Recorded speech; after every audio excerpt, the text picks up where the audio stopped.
guys, what is up?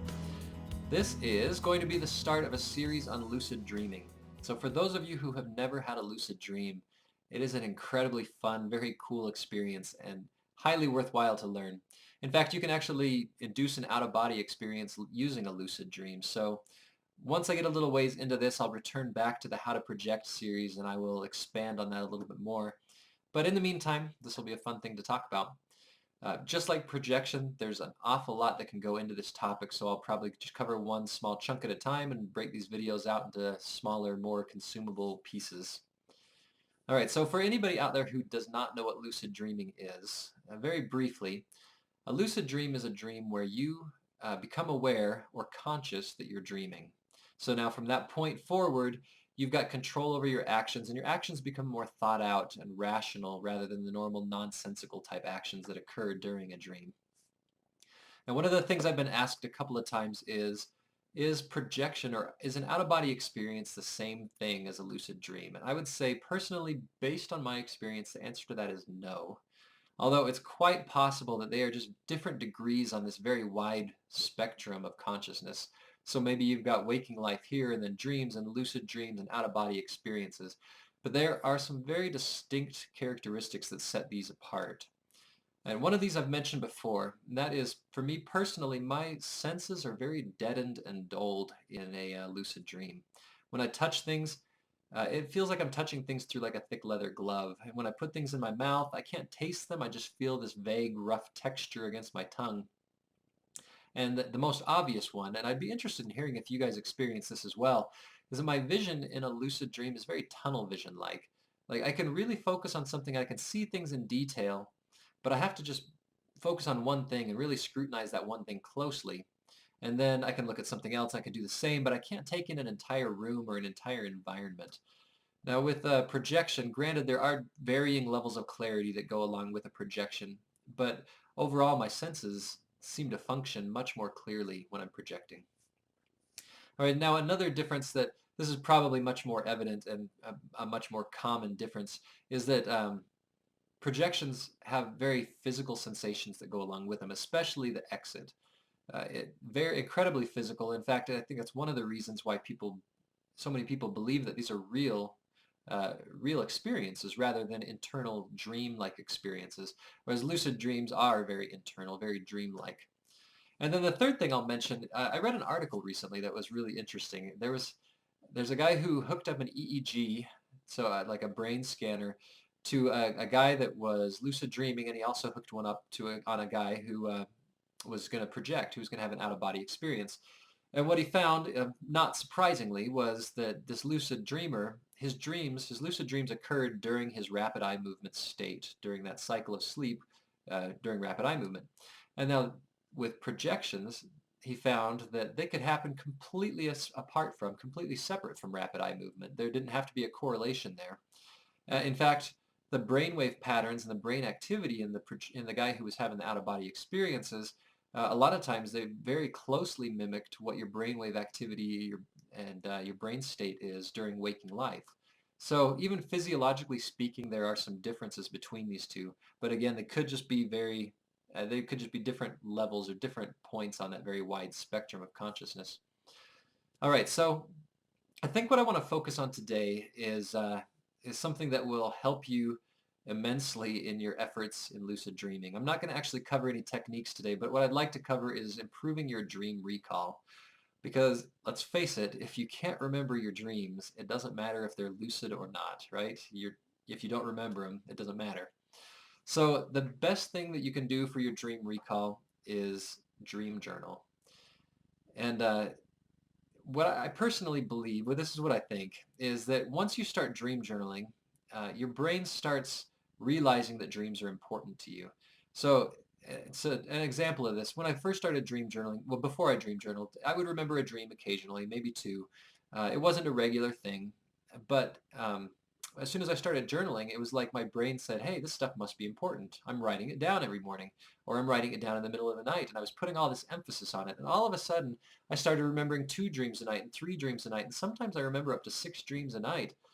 And I just have pages and pages that I can write in the morning. And that kind of thing never would have happened before I started dream journaling. So incredibly important to just re-emphasize to your subconscious, to re-emphasize to your brain that these are important things that you want to remember. So when you're thinking about a dream journal, if this is something that's new to you, it could be a pad of paper, it could be a pen, a pencil, it could be a laptop, it could be a cell phone, it could be anything that you can put next to your bed. The important thing here is to make it be convenient.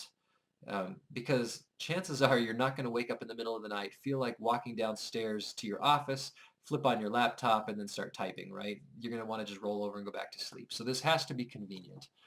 Um, Along those same lines, you need to do it as soon as you wake up and as soon as you recall that dream. So regardless of whether it's 2 in the morning, whether it's 3 in the morning, middle of the night, if you wake up and you remember a dream, write it down. Now, I say that because no matter how vivid and incredible and amazing this dream is, when you wake up in the middle of the night and you're thinking about it, our brains seem to be equipped with these magical dream erasers that just kind of wipe the slate clean by morning. And I have had the most amazing dreams that I'll never remember because I didn't write them down in the middle of the night. And I remember in the morning that I had the dream, and I remember it was vivid, and I remember it was great, and I can't remember what it was. So one of the most important things, write it down when you have it. All right, the next thing I would say is write down your dreams, no matter how small or insignificant or how small, I mean, how tiny that little segment is that you remember. So if you remember one sentence worth, I was at the grocery store. Write that down because for me, what that usually is that's the end of the dream that I'm remembering. And if I write down that one little sentence, a lot of times I can look at that sentence and I can say, before that I was, and I'll remember a little bit more, and I'll say, and then before that I was, and I'll remember a little bit more. And eventually I can turn that one sentence sometimes into paragraphs or into an entire page of detail.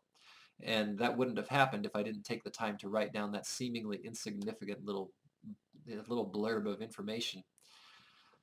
All right, so write down whenever you have him, write down no matter how small or insignificant. I would say dedicate the first couple of minutes of your waking day to remembering your dream if that's possible. So when your alarm goes off in the morning, just lay in bed for a couple of minutes, keep your eyes closed, and immediately think, what was I doing just a minute ago? What was I just dreaming about? Because as soon as you open your eyes and you start thinking about all the problems of the day and you start preparing to go to work, it becomes much more difficult to remember your dreams in detail. So just give yourself a couple of minutes to lay there and remember your dreams. Now, if you can't remember your dreams, you're still laying there and racking your brain and you just can't think of it.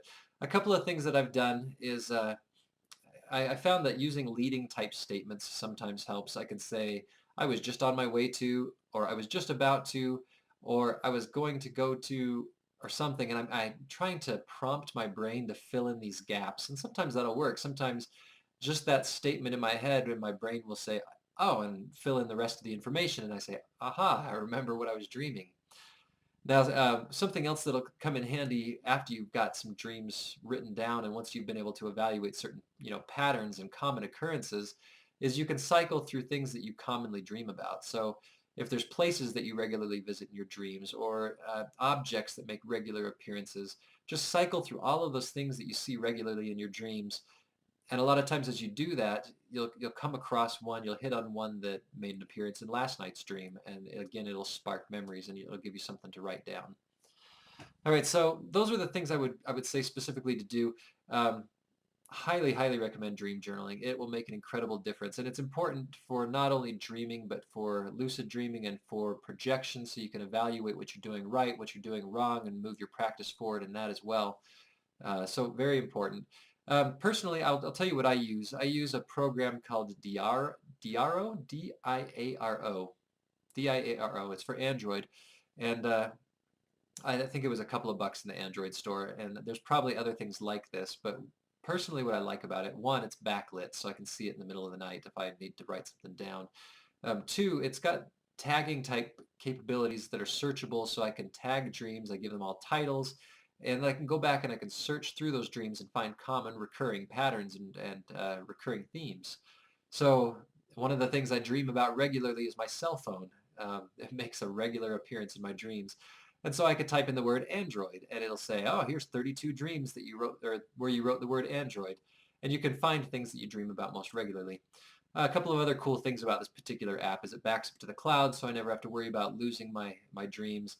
And then one that's kind of fun that I'll probably never use for any practical use is it lets you export to PDF. So occasionally I'll say, oh, I wonder how many pages of dreams I've written now, and I'll export the entire journal to PDF, and I say, I'm to 500 pages of dreams that nobody's ever going to care about. So it's kind of fun. Um, Over the last couple of years, I had actually this morning I just hit dream 1,609. So since January of 2014, I've written down just over 1,600 dreams, and it's pretty cool to think about that. That feels like an accomplishment of some sort. So highly recommend that. It'll help tremendously. So I'm going to stop there for today, and next time we'll cover maybe some techniques or reality checks or some other things that go into lucid dreaming. But that is it for now, and I thank you guys for watching, and I'll talk to you soon.